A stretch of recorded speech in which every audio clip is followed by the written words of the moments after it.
And we are live. Awesome. How you doing today, John? Doing good. How about you, Craig? I'm doing fantastic. We've got a Chilly lot. out there today. Whew, minus 18 with the wind chill. Oh, I didn't even notice. I was out very briefly earlier, but I haven't, again, I haven't really looked. So Yeah. um, I'm missing it, I guess. So what's happening? Let's just jump right into this if you're ready. I am definitely ready. Canada's finally growing some cojones. Cojones.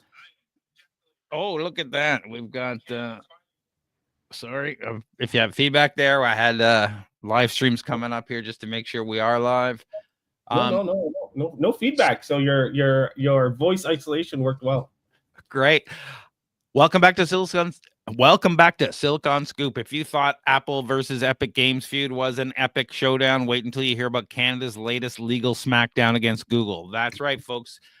The Canada Competition Bureau is taking Google to court over its ad practices, claiming they are anti-competitive as that one friend who always orders the most expensive dish at dinner, then suggests splitting the bill evenly. Buckle up, because this case could reshape the entire landscape of online advertising in Canada. What do you think's going on here, John? Yeah, this is crazy. Finally, Canada has initiated this antitrust lawsuit against Google. And what they're alleging is that the tech giant has engaged in anti-competitive practices with its online advertising business. So the Bureau's investigation, what they found was Google has abused its dominant market position by tying its advertising technology tools together to maintain control over the ad tech. Now, some key points from doing some research. The lawsuit was announced just recently, November 28th. And this is coming during a period when regulatory scrutiny of big tech companies is intensifying globally. And correct me if I'm wrong, Craig, is this the first time that Canada has actually grown some cojones, or did they take a hard stance with Google and the news, or social media and news? Or They did with social media news and backlinks, but the problem was, Google just said, fine, we won't link to you anymore. Yeah. And then the traffic dropped so much that everybody came to a nice agreement behind the table and everything's good now. Yeah. They're actually now paying. So they gave in, and I think they're now paying these social media sites for the news, I think. Yeah, but not nearly as much. No, but still, they gave in. So what this is saying is that the Competition Bureau of Canada, they're seeking to compel Google to divest two of its ad tech services. One is DoubleClick for publishers, and one is its advertising exchange AdX. Do you know anything about these? I don't know anything about these two services. The exchange AdX? So the DoubleClick for publishers and its advertising exchange, those two ad tech services. Because I don't know anything about them. I didn't look into them before this, but I didn't know if you knew anything about those two services. I don't know if you use it at all. I've never really used it in the last, I'd say, 10 years. Yeah, I've used it a little bit. I know. I'm just quickly going through my notes to looking for those specific things, and I don't have notes on them. That's just too bad. But I use Google Ads, and I go in there and use several of the Google tools. So we'll have to, like any of these things, it's a question of what's going behind the scenes. Like at some point, these big corporations turn from, hey, this is the greatest tool ever, to, hey, they're doing nefarious things in the background. Google's doing it. Facebook's doing it. Yeah. About, cranking up the costs on certain keywords in the background automatically, faking competition sometimes, doing these things, and that becomes an issue. The problem is when you say you're tying your tools together. Well, what does that mean? I am Facebook or I am Google, and I'm building tools to support my ad tool. Of course, I'm tying them together. What did people expect from that? Yeah. The question becomes, exactly. yeah, go ahead. The question becomes is when does your, building a better product become anti-competitive?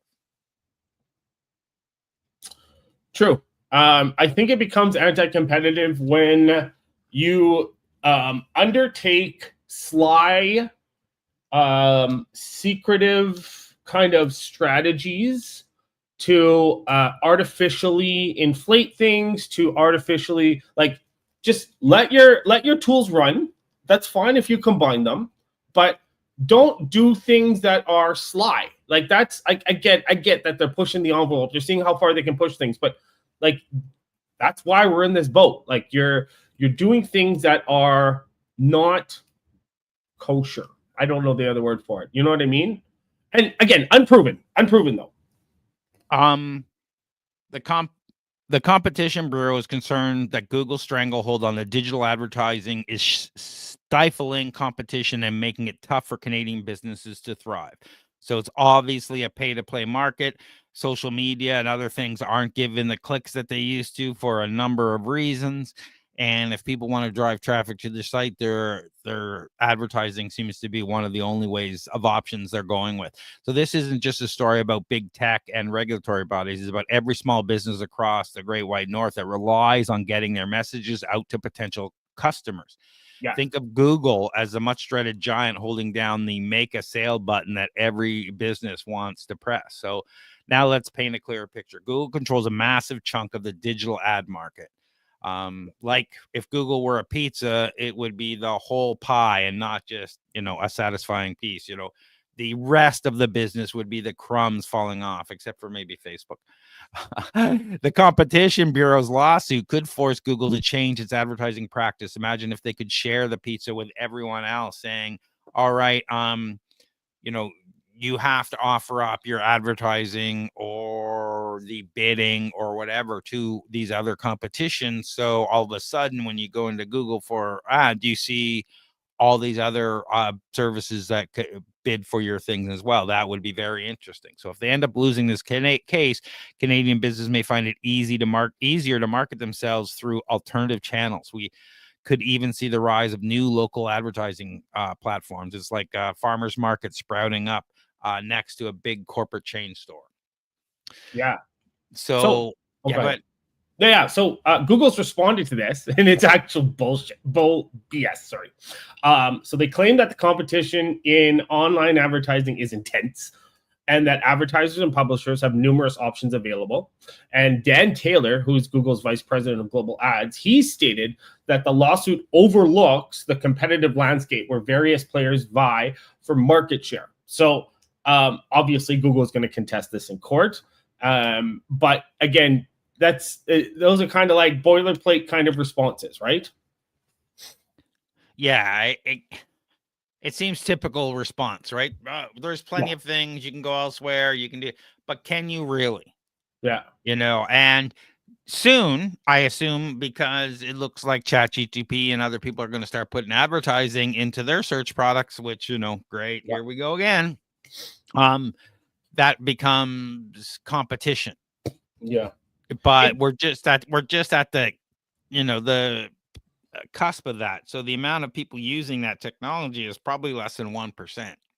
Yeah.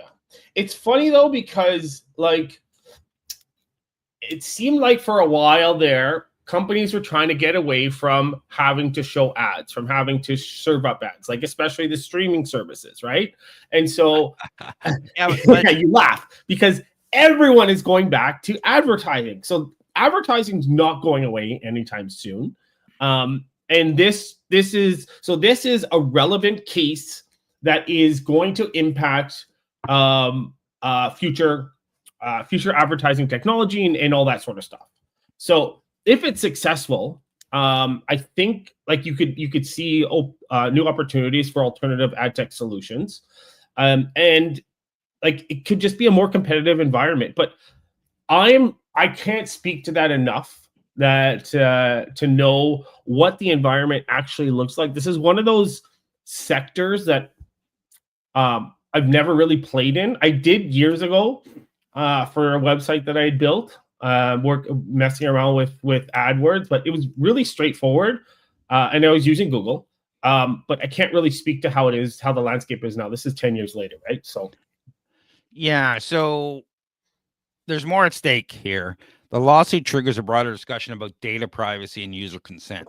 With everything shifting online, consumers are starting to demand transparency in how their data is used, like asking what's actually in mystery meat at the school cafeteria. A win for the Competition Bureau could lead to stricter regulation that leads companies to think twice before using data in sneaky ways. It's a potential win-win where fair play in advertising goes hand in hand with consumer protection. So that's just one thing we haven't really talked about. Is the data privacy of this. Reactions from Canadian business are already stirring the pot. Some are gearing up to pivot towards competitive strategies, thinking of diversifying their advertising efforts. As the Canadian Digital Marketing Alliance puts it, this could be an opportunity for businesses to explore new horizons, or maybe just new online platforms that aren't Google themselves.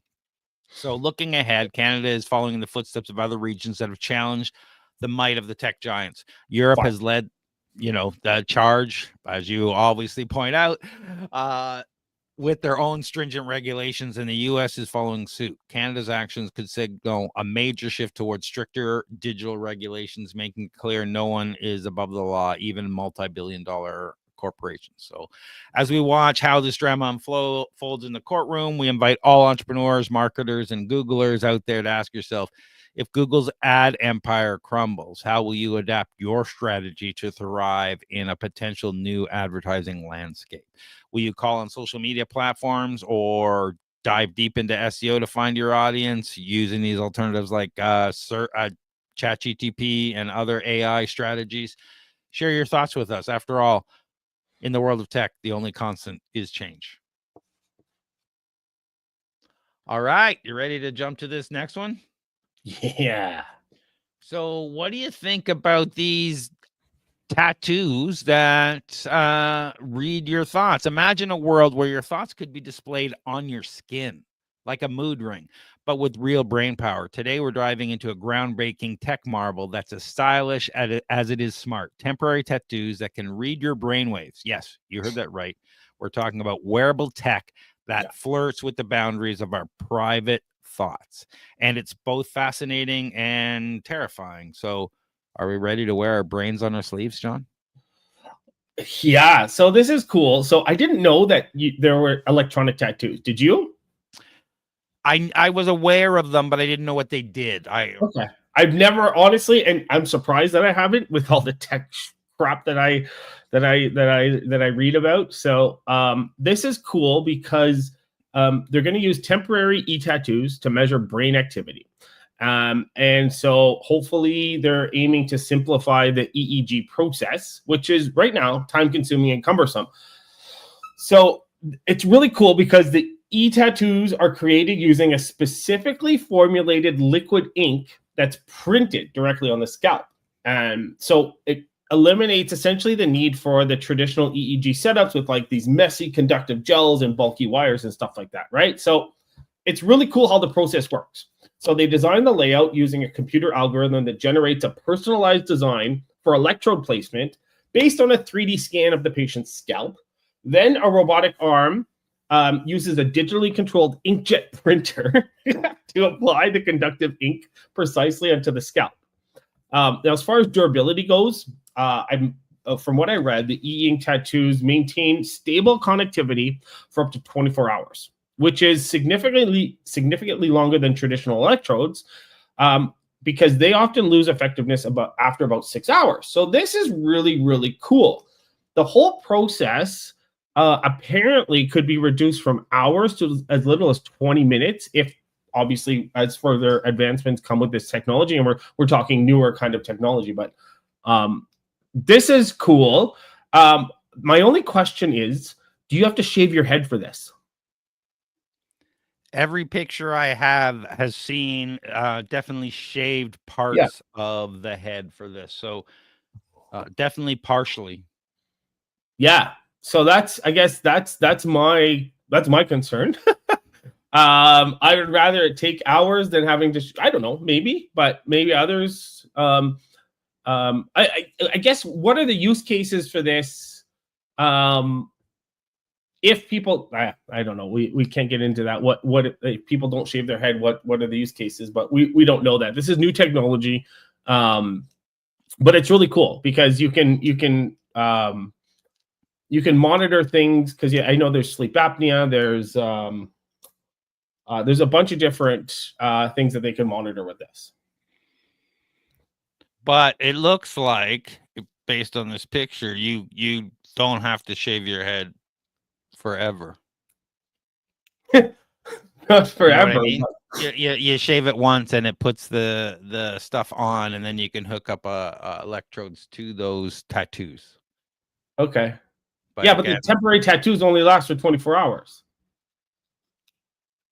Yeah. So we'll have to do a deeper dive into this, because you can see this picture that looks like more than 24 hours head growth, and that those does, things right? That's why I'm but that looks like a different layout than the other guy. Yes, true. So different head. So maybe you can have a little bit of hair. Who knows? Definitely. So how does this tech actually work? These tattoos use concealed sensors to capture brain activity, offering real-time feed of your mental state. It's almost like having a tech-savvy friend who can tell when you're about to blow your top over that appointment mishap without you having to say a word. And just imagine the possibilities. Gaming companies could tap into technology, create experience that respond to your stress levels or excitement, making every game session tailored to your adventure. Mm-hmm. Of course, we can't ignore the elephant in the room, privacy concerns. Wearable that's reading our thoughts. Yeah. You can bet that discussions around data security and consent is heating up faster than a laptop on a summer day. So if someone hacked your brainwave data, could they manipulate your emotions? Now that's a dystopian plot twist even George Orwell would raise an eyebrow at. So I've seen some of these things where you get the tattoos, it reads stuff, you can have things light up and change color on you and do some interesting things. So what I've seen was more social, but when you start looking at the gaming company, why wouldn't, similar things at work? Yeah. Employee stress level and work level, like, are they working hard enough? Are they in the zone? There's 1,000 things you can do here. And then you're like, oh, I'm not sure that's a great idea. Now, what about patients? Where you can now monitor more things on them directly. But I guess once you're in the hospital, you can hook normal stuff right up to your brain. So yeah, well, I think in the next iterations, hopefully they can get wireless, and who knows? So this is cool. Obviously, there could be potential limited applications, but also new applications that we can't even think of, right? So. Yeah, let's not forget potential for a massive shift in personal wellness. With this innovative tech, monitoring mental health could become a part of daily life, much like checking your phone for notifications. But what do you think? Are we zooming towards a future where we'll all be tattooed with our mental states, making emotional wellness as trendy as under the eye face masks? Or are we leaping into privacy nightmares? We'd love to hear your thoughts. Do you think society will cozy up to brainwave tattoos, or will it be something like if you wear a hat now, the hat will have the stuff on it, that kind of thing? Once you start, getting to this level, there's no reason you couldn't build it into a ball cap or whatnot. Or will this idea hover in the realm of science fiction? Let us know your predictions on our social media, and let's start the conversation. Yeah. All right, this next one is really interesting as well. And I took a little different of a turn on this because we're not just talking about the Willow chip. We're talking about the multiverse potentially. As we look at this, we're talking about, with quantum. Hold on to your hat. Science fiction might just be on the verge of becoming science fact. Imagine a world where computers can not only crunch numbers at lightning speed, but also give us insights into the very fabric of reality. How, you ask? Let's talk about Google's cutting-edge quantum chip that's making waves, and we're not just talking about your morning coffee. So Google's new quantum chip, named Sycamore, and I'm not sure, they announced Willow recently, but it's, I think, in the Sycamore line of chips, is strutting the stuff, boasting the astonishing 53 qubits. That's like having a superpower compared to the ones and zeros of traditional computers. It's able to perform calculations so quickly, it makes your smartphone look like a clunky old desktop calculator.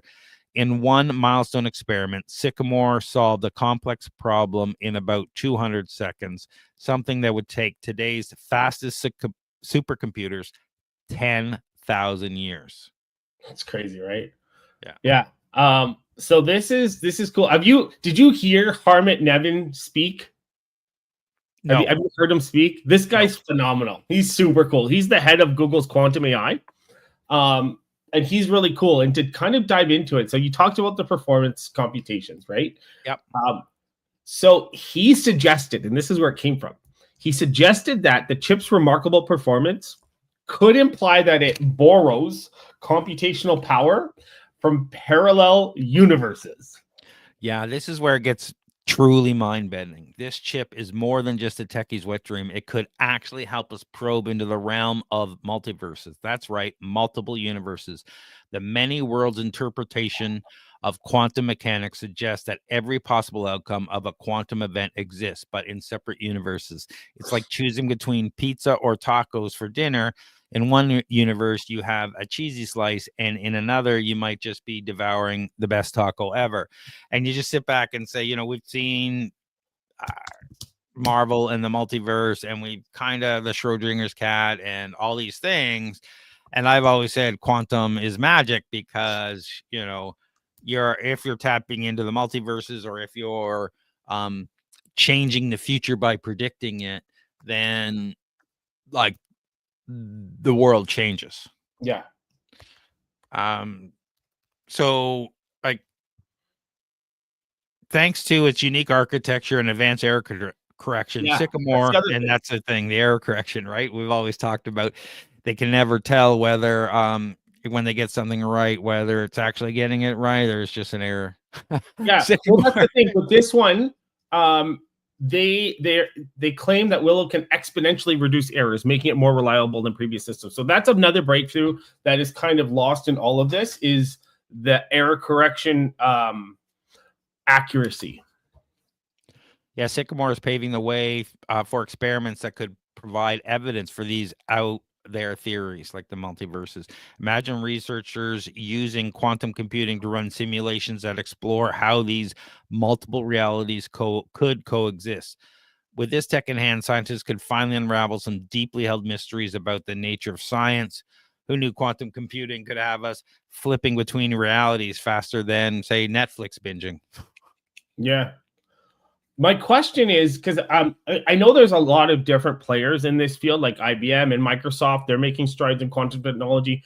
Do you remember a couple of years ago, Honeywell had a quantum? I wonder where Honeywell's technology is nowadays, or if they just got bought or whatever. I'll have to look into that and we'll do a follow-up. But they stuck out because it's Honeywell, right?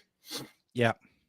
So go ahead. You've mentioned it before, and I've seen them come up in articles, and I've never thought of Honeywell. They used to make keyboards, but they make thermometers and in your home and stuff. You don't think of them as quantum computers for sure. No, yeah. But this is cool. This is cool. There's still a competitive landscape. But it seems like Google's making more strides than others, or at least they're advertising more strides than others. But the coolest part of this whole entire thing is the assertion of the parallel universes, which aligns with David Deutsch's multiverse theory, that quantum computations can occur across multiple universes simultaneously. It gives me goosebumps. Yeah, it blows my mind. Let's also peek at some practical impacts. Healthcare, finance, cybersecurity are big players, right? Quantum algorithms could optimize drug discovery, meaning new meds that work faster could hit the market sooner. In finance, banks could refine strategies to outsmart those pesky profit-sucking market fluctuations. And let's not forget security. Quantum key distribution can keep data safer than ever, arguably making your online shopping experience less of a gamble. And we've talked about that before. We did, yep. But as we dive into this quantum rabbit hole, we must keep our ethical goggles on. With great power comes great responsibility. think data privacy concerns and ensuring that these advanced technologies don't just benefit a select few. So while we stand at the brink of potential groundbreaking discoveries, we should also be mindful of the footprints we leave behind. Yeah. I've coached some quantum computer founders, and they do not like when I say quantum computing is magic. Let me tell you, it's okay. It's a joke, but they don't like it. Now let's glance into the crystal ball for a moment.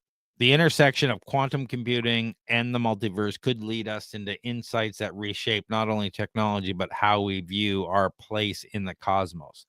As Google continues pushing these boundaries, it raises some incredible questions. What if, just what if, quantum computing becomes a Rosetta Stone for understanding our existence? It could become more than just a tech tool. It might unlock the secrets of life, the universe, and everything in between. And yes, that includes the ultimate question, not just the answer of 42. Is that Hitchhiker's Guide to the Galaxy?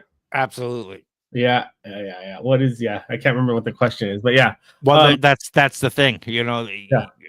So, if you read the books, and there was a slight diversion here, they built these supercomputer the size of a planet. It took millions of years for this computer to come up with the answer, which is 42. And it's the ultimate answer to the secrets of life, the universe, and everything. And the problem was they didn't know what the question is. So they have to build an even bigger one to find out what the question is. And that was the whole inside joke. So as we wrap up this cosmic journey, I pose a question to you, our curious listeners. Do you think we'll uncover evidence of parallel universes through advances in quantum computing, or will this remain a tantalizing idea in the realm of science fiction? Share your thoughts and predictions with us, and let's dive into the multiverse of possibilities together. Yeah. So speaking of Google, we've got weather. Oh, yes. And apparently Google's getting into the game of weather forecasting. Yes. Yeah. So we all know weather is very difficult to predict. And you and I have talked about this in like, how can we not use machine learning algorithms to come out with weather predictions going forward? And there's actually a cool movie that is totally not scientifically accurate, but I love it, called The Day After Tomorrow, where they do use an algorithm to predict, and it's crazy. It's a great movie if you can let go of the scientifically inaccuracies of it, but it's great. So, but I digress. So this is Google's DeepMind supercomputer. So they've made significant strides in the field of weather forecasting, obviously utilizing machine learning techniques to improve accuracy of predictions. So they're hoping to enhance the reliability of weather forecasts, which are crucial for various sectors, including agriculture, transportation, disaster management, John Irwin's travel to Toronto, all that sort of stuff. So before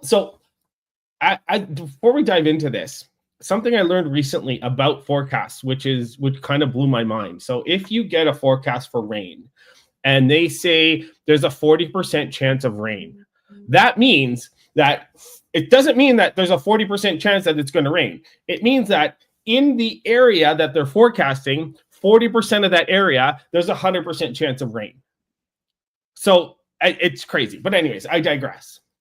So their approach is focusing on using neural networks, and they're going to analyze vast amounts of meteorological data for more precise short-term forecasts compared to traditional methods. What are your thoughts on this? So I always say lying weather app, because it's never right.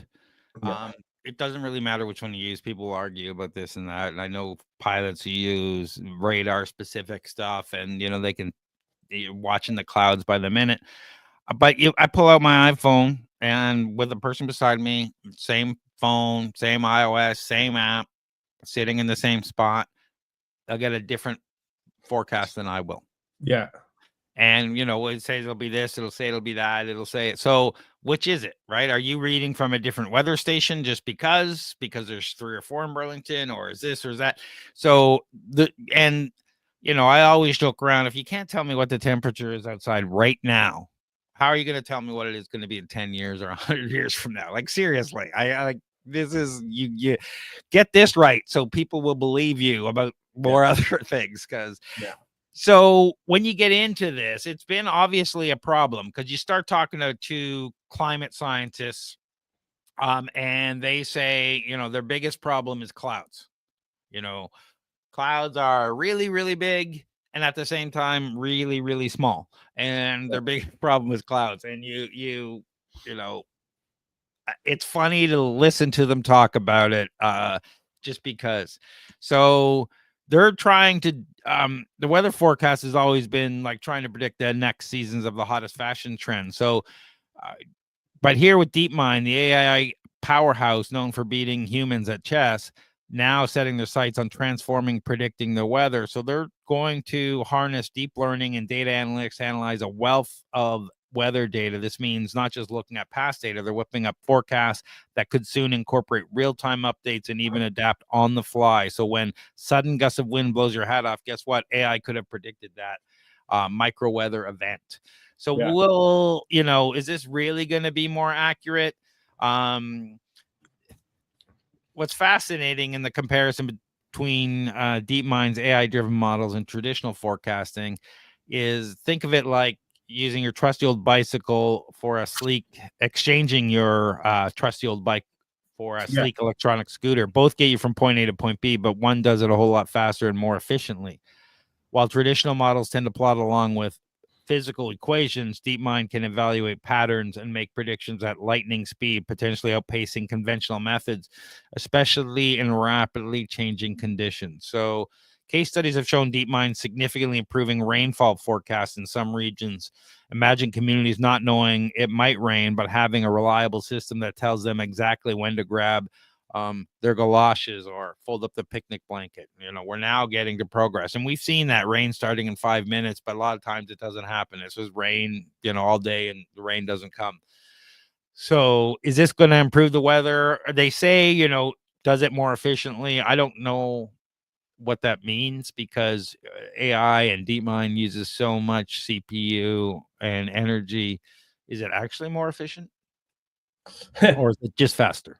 I think it's just it could be potentially more accurate. Now, there was an app that was looking to do something like this. I think it was called Deep Sky or Dark Sky or something. Dark Sky. Dark Sky. Yeah.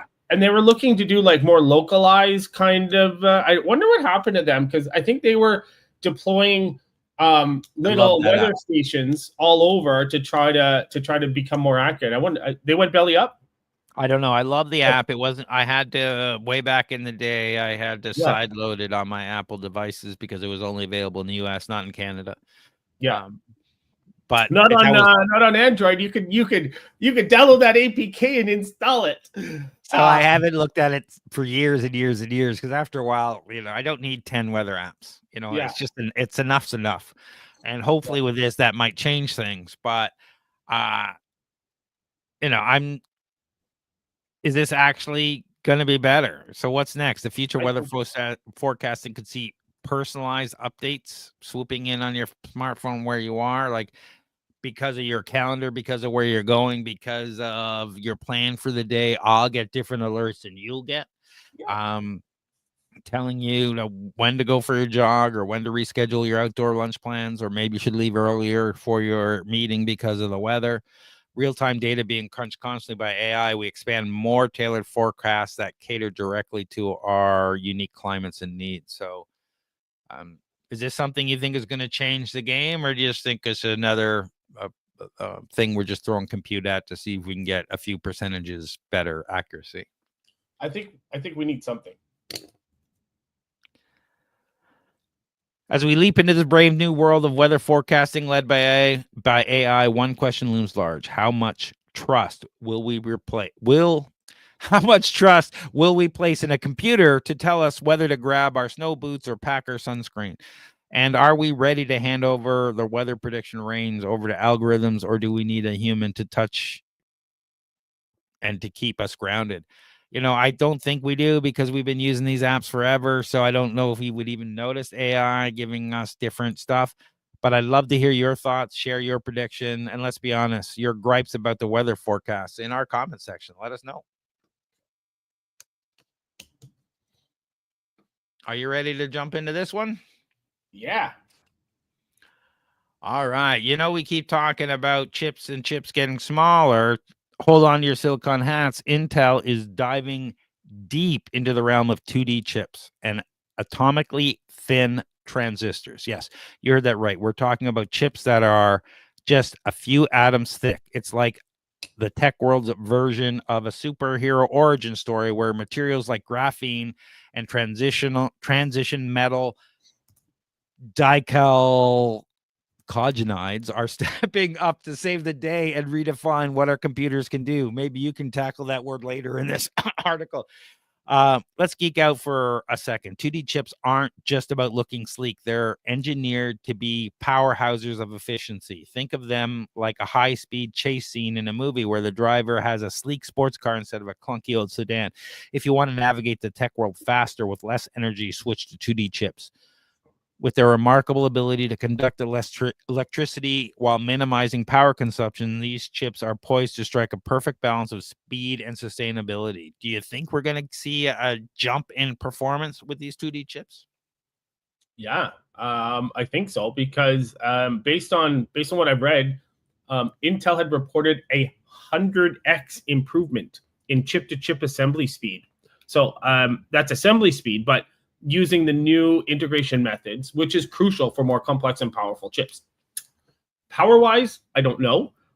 It must be, because you're layering things on top of each other, which enables closer connections, which leads to more efficiency, right? So, yeah, this is cool. But so the reason why, for those of you that don't know, the reason why we're moving to this, and the reason why we're moving away from silicon and moving more towards this, is because of Moore's Law.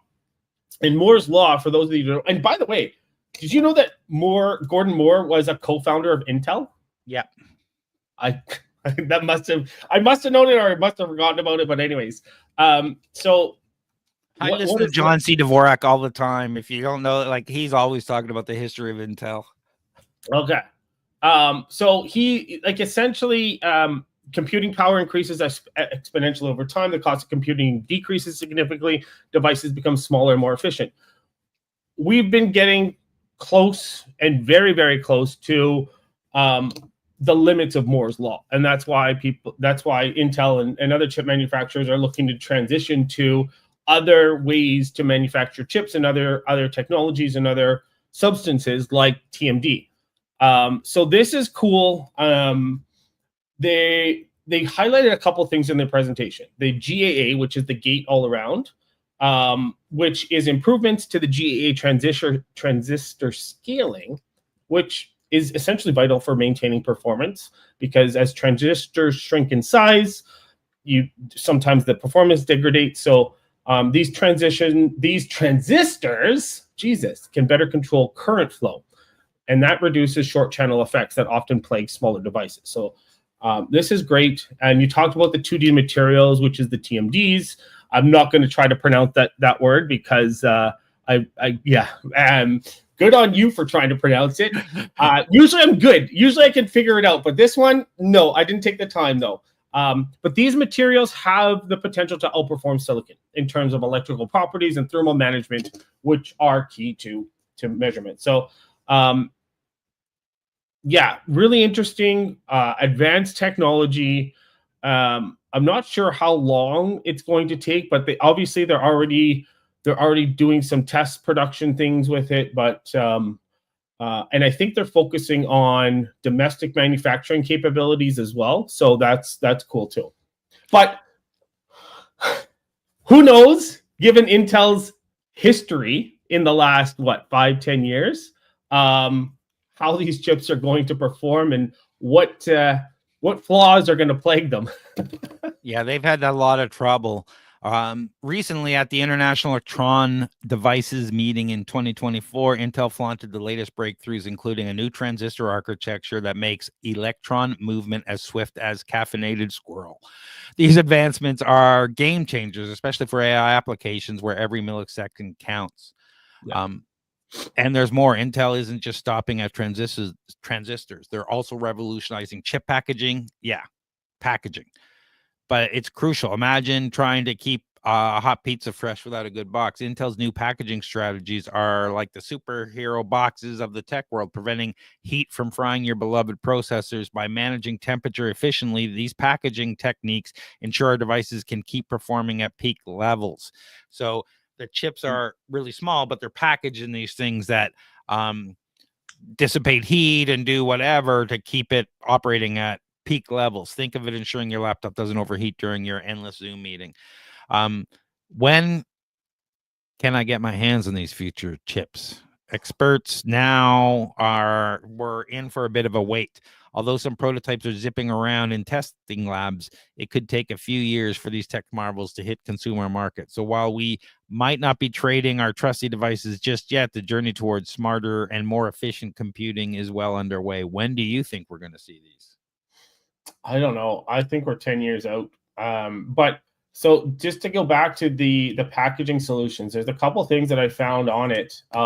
There's three kind of key things that I found as to what that means. So there's something called the heterogeneous integration, which is a technique that allows for combining different chiplets tailored for specific functions into a single product, which enhances flexibility and performance. The other one is a modular system expansion. So there are advancements in packaging potentially could support future modular designs that can easily incorporate new technologies as they emerge, which is awesome.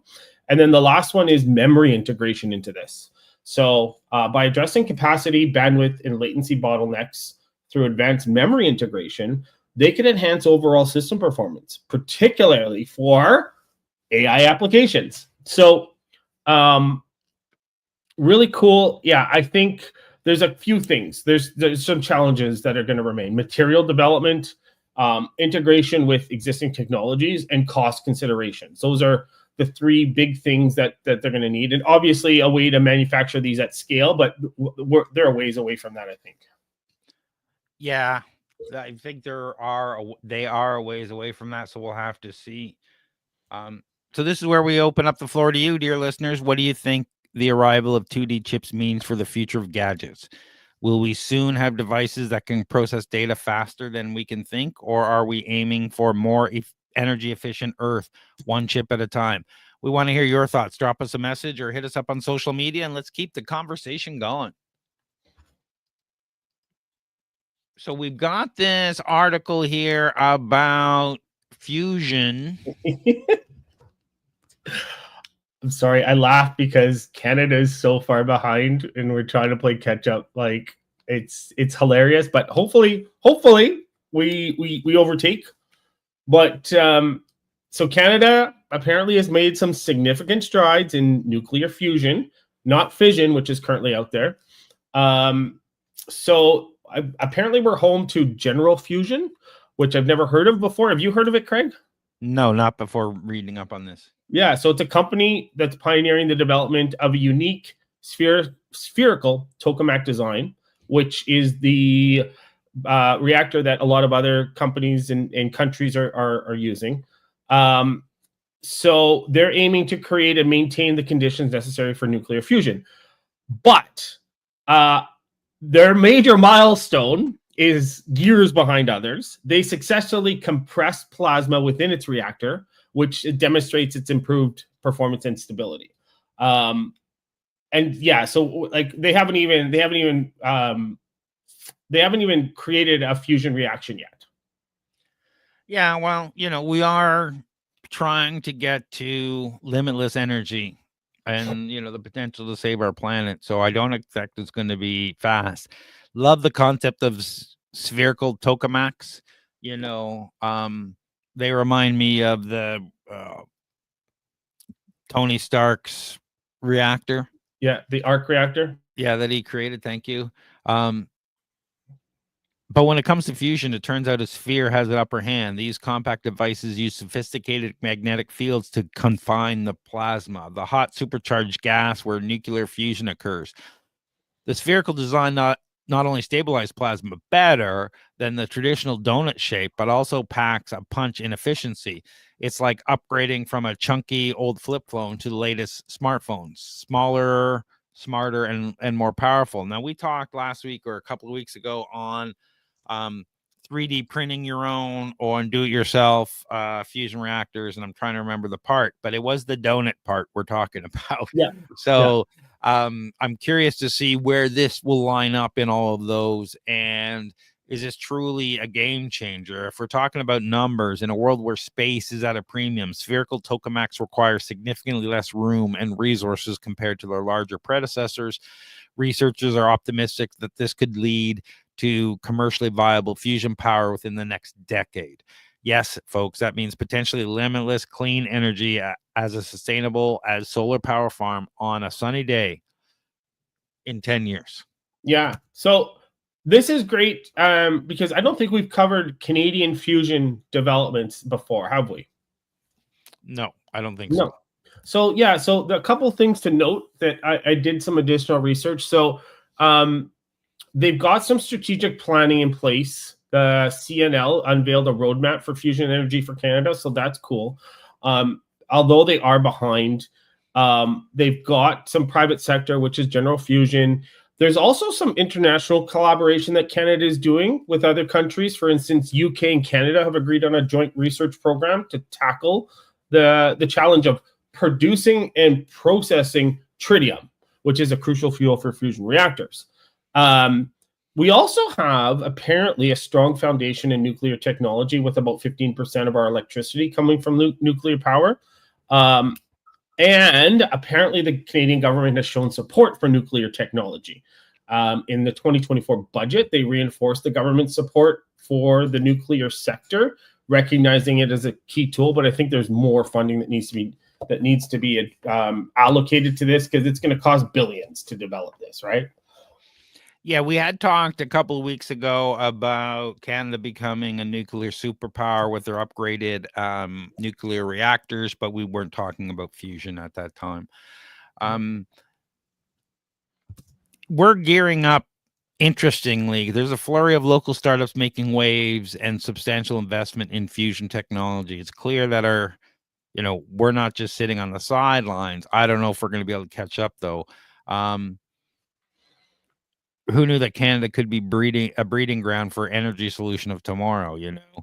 Maple syrup hockey and now fusion energy.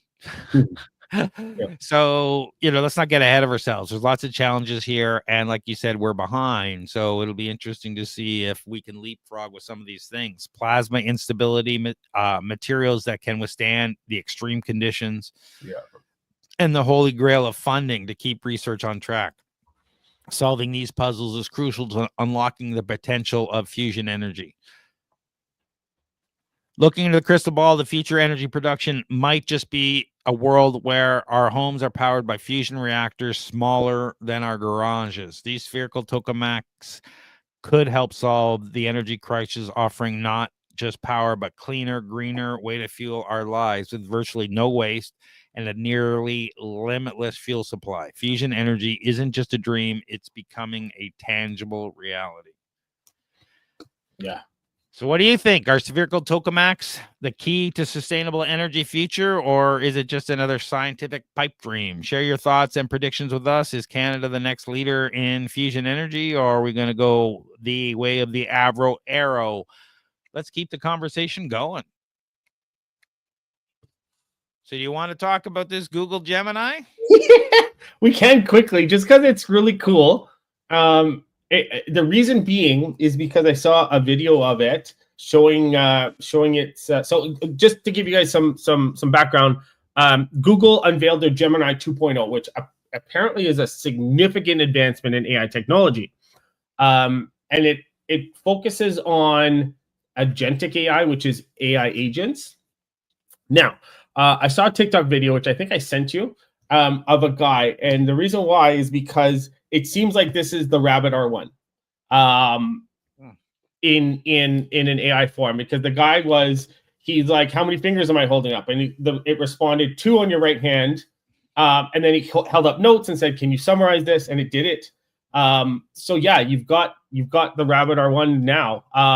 But yeah, so they introduced a couple different projects. One was Project Astra, which I think is what they were talking about. This visual tool capable of recognizing objects, aiding navigation, locating misplaced items.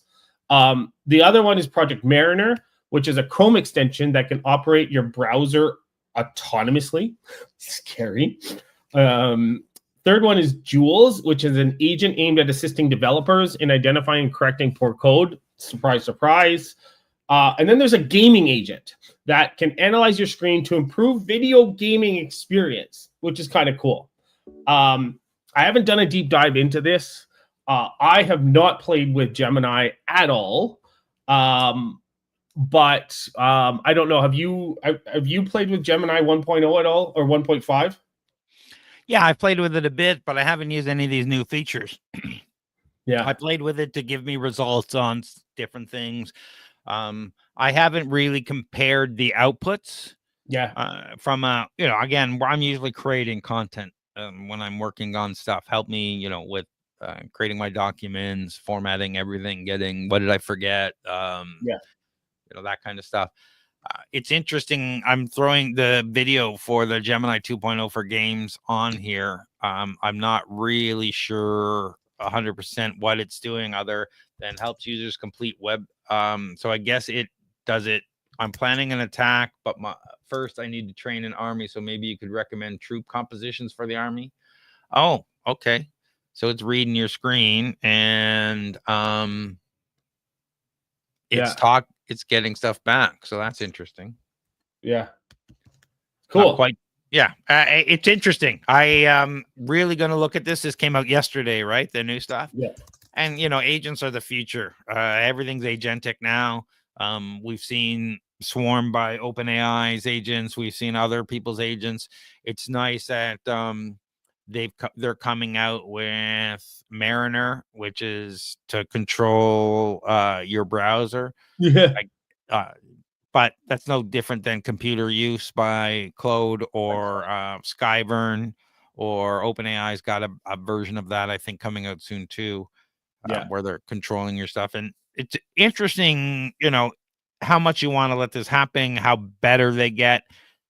It's interesting to watch. I'm just curious to see where it goes. They're all leapfrogging each other. I'm curious about whether AI in gaming is going to ruin gaming, this kind of stuff, right? It's going to it feels a little like it's going to do damage to that industry versus help. Yeah. But these other ones I'm very interested in seeing, and we're on a cusp of AI changing everything more than people possibly imagine. And the whole economy is going to change. How people work, what they do is going to change. How we educate ourselves is changing. Everything is changing. And when we see these things, it's great to see, but it's a very scary world unless you start embracing this stuff and say, all right, if this is the future, where do I go from where I am now to being successful in the future? Let's always keep that in mind. AI is coming and it's not being stopped, and you need to get on that train. Yeah, you do. Yeah. Any last words on this? No, well, we might do a follow-up once we start moving it, using it. Yeah. And I'd love to hear your feedback on Gemini 2.0 for the games, the Project Mariner, Jules for AI coding. I've only coded a few things with AI. You've done a few things with some of the tools. I coded an entire MVP using Replit in 4 hours. Yeah. With like multiple functionality. It's crazy. Yeah. The stuff you can do is insane. Now, and with the different tools and some of this stuff you can self-host. If you've seen the new Quen models out of China that are super small, that are super good at coding. Yeah, I heard those. Yeah. Some of these other things, they're amazing, and you start running these locally when they're 1.5 gig or 2 gig models that can actually code really well. It becomes a life changer. Yeah. All right. So what do you got going on, John?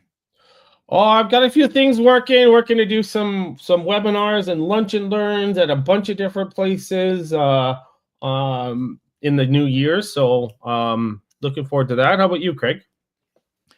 January 27th, Startup Investor Drinks. Go to startupdrinksto.com. We're doing that down at Firkin on Harbor. 27th or 22nd? 22nd. Did I say 27th? 22nd. 22nd, yeah. Yeah. Go to startupdrinksto.com. It's all there. Lots of stuff happening. We're launching new courses all the time. Launch your course, launch your business in a weekend courses in January. So go to torontostarts.com and sign up for that. And there's new courses coming all the time. If you're looking for mentoring or need help, you're stuck in your business, go to startupcoach.ca, book a discovery call. Let's spend 15 minutes, 20 minutes and talking about your business and where you are and give you some actionable strategies and see if working together makes sense. And if people are looking for funding, John, should they give you a call? Yeah, give me a call. Find me on LinkedIn. Send me a message. I'll send you my Calendly. We'll have a chat. And if you need help with Shred or government funding, come see me. Fantastic. Thank you, everyone, for joining us today and listening and watching all the way through. Thank you.